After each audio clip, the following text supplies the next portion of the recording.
Welcome back. We are now looking at a video that's being edited inside of Camtasia 8.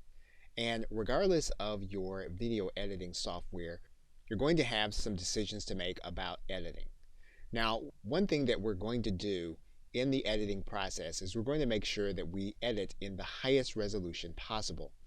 And we're going to show you how to do this in Camtasia 8.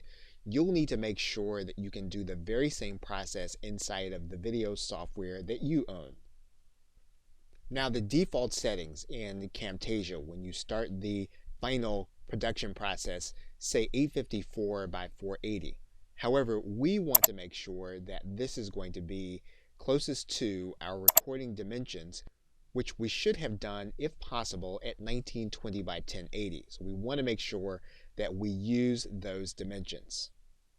Now, if possible, during the rendering process, we want to set our audio at the highest level that we can, and typically this is going to be right at 192 kbps.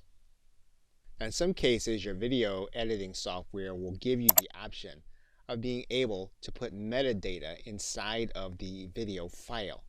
Now, we will not have to do this because we'll be doing this inside of Amazon Video Direct.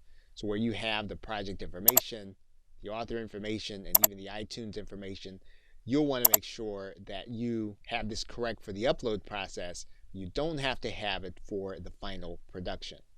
And finally, for your video section, typically the default settings for a software application like Camtasia or Screencast-O-Matic will be correct from the start. However, you can make sure that your frame rate is going to be as high as you can if you can produce it at 30 frames per second or 15.